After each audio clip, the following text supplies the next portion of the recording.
ஆண்டவராக இயேசு கிறிஸ்துவின் நாமத்தில் என் அன்பின் வாழ்த்துக்கள். இந்த காலை தியானத்திற்காக நாம் தெரிந்து கொள்கிற வேத வசனம் ஏசாயா தீர்க்கதரிசன புஸ்தகம் 29ஆம் அதிகாரம் 19ஆம் வசனம்.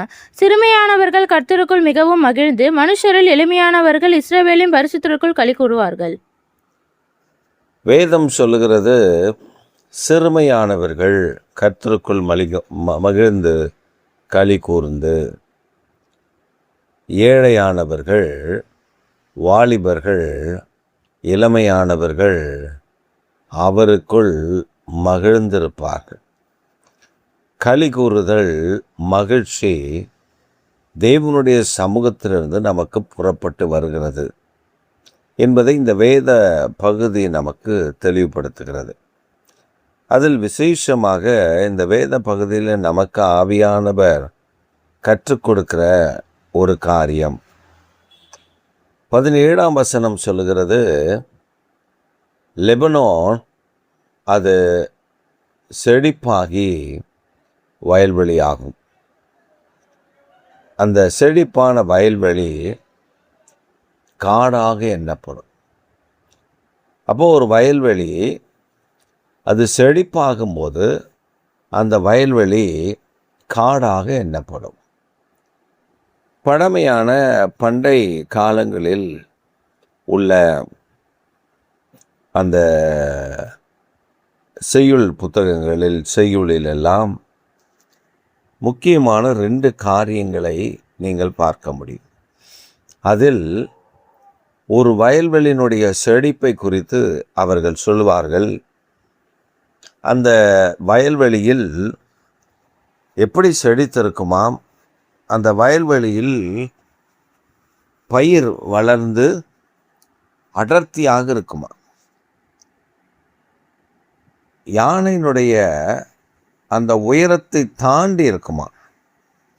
ஒரு யானை எவ்வளோ உயரம் இருக்குமோ அந்த யானையை விட உயரமான நிலைமையில் அந்த பயிர்கள் இருக்குமா.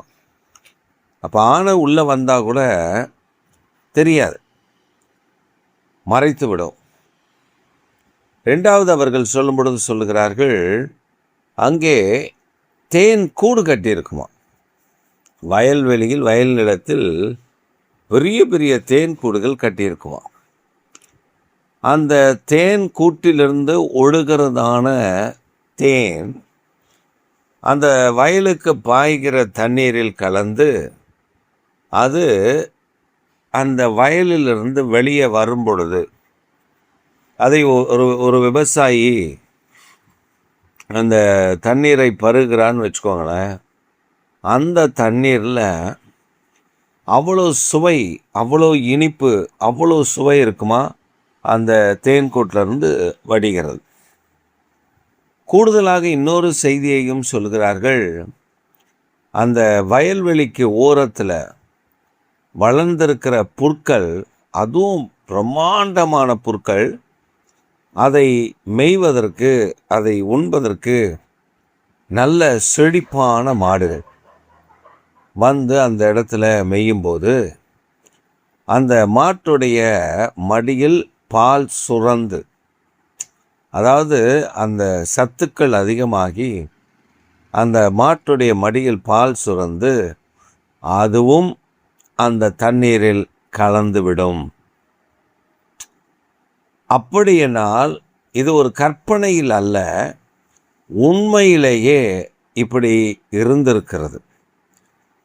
குற்றாலத்தில் போய் அநேகர் குளிப்பதற்கு காரணம், குற்றாலத்தில் வரக்கூடிய மூலிகை தண்ணீரை நாங்கள் பயன்படுத்துகிறோம், பருகுகிறோம் என்று சொல்லுகிறதற்கெல்லாம் காரணம், அங்கே இருக்கக்கூடிய குற்றாலத்தில் இருக்கக்கூடிய பெரிய பெரிய குகைகள், அந்த குகைகளில் கட்டி இருக்கிற தேன் கூடுகள், அந்த குகைகளின் ஓரங்களில் இருக்கக்கூடிய மூலிகை செடிகள், அதை தாண்டி தான் அந்த தண்ணீர் புறப்பட்டு வருகிறது. அதை இப்பொழுது ஜனங்கள் மேலே போய் அதை தீட்டுப்படுத்தி விடுகிறார்கள். ஆனால் அது முன்பெல்லாம் அந்த குற்றாலத்தில் வந்து விழுகிற தண்ணீரில் குளிக்கவும் அதை பருகவும் ஜனங்கள் மிகுந்த ஆர்வம் காட்டுவார்கள். ஏனென்றால் அது அவ்வளவு மூலிகை நிரம்பின தண்ணீராக இருந்தது. இதுதான் பல இடங்களில் உண்மையும் கூட.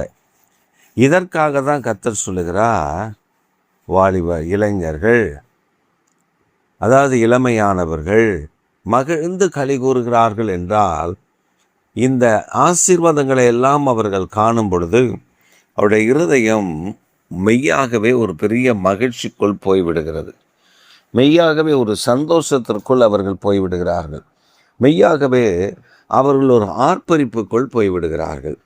இப்படிப்பட்ட ஆர்ப்பரிப்பு இந்த நாட்களில் கர்த்தர் லெபனோனை செழிக்க பண்ணும்போது, லெபனோனை வயல்வெளியாக மாற்றும் பொழுது, வயல்வெளி செழிக்கும் பொழுது அது காடாக எண்ணப்படும். அவ்வளவு செழுமை, அவ்வளவு ஆசீர்வாதம், அவ்வளவு மேன்மை, அதை பார்க்கிற இருதயம் மகிழ்ச்சி அடைந்து களி கூர்ந்து கர்த்தரை துதிக்கும். இதைத்தான் ஏசாயா தீர்க்கன் மிக அழகாக அதில் எழுதி வைத்திருக்கிறார். இந்த காலை வேளையில் நம்முடைய வாழ்வு வனாந்திரமாக இருந்திருக்கலாம், நம்முடைய வாழ்வு குறைவுபட்டதாக இருந்திருக்கலாம், தரித்திரம் உள்ளதாக இருந்திருக்கலாம். ஆனால் இந்த காலை வேளையில் ஆண்டவருடைய வாக்கு தத்தம் ஒன்று உண்டு. நீ லெபனோன், நீ செழிப்பாய். நீ லெபனோன் எப்படி இருக்கும் என்றால், பாறைகள் நிறைந்த ஒரு மலைப்பகுதி, ஒரு மலை குன்று பகுதி தான் லெபனோன். பாறைகள் இருக்கும், ஆனால் இந்த லெபனோனில் ஒரு பெரிய செழிப்பு இருக்கிறது. அங்கேதான் கேதுரு மரங்கள் வானலாவி வளர்ந்து நிற்கும். அந்த பாறைக்கிடையில் கிடைக்கக்கூடிய மண், பாறைக்கிடையில் கிடைக்கக்கூடிய கொஞ்சம் அந்த இடைவெளியில் பெரிய பெரிய கேதுரு மரங்கள் வளர்ந்து நிற்கிறதை இன்றளவும் லெபனோனில் நாம் காண முடியும். அப்போ லெபனோனினுடைய காரியத்தை பார்த்தீங்கன்னா, ஒன்று கேதுரு மரம், இன்னொன்று ஒலிவ தோப்பு, ஒலிவ மரங்கள் இருக்கக்கூடிய தோப்புகள், மற்றொன்று திராட்சை தோட்டங்கள். இது இந்த லெபனோனில் ஃபேமஸ், ரொம்ப உயர்ந்ததான நிலைமையில் இருப்பது இந்த மூன்றும் அங்கே இருக்கும். அந்த மூன்றிலையும் என்னுடைய நண்பர் ஒருவர் லெபனோனில் போய் அவர் கொஞ்ச காலம் வேலை செய்து வந்தார். அவர் சொல்லுவார், லெபனோனில் ரொம்ப சர்வசாதாரணமாக நாங்கள் எண்ணெயெல்லாம் பயன்படுத்துவது கடல் எண்ணெயோ வேறு எந்த எண்ணெயும் அங்கே கிடைக்காது, ஒலிவ எண்ணெய் தான். ரொம்ப சீப், ரொம்ப சீப்.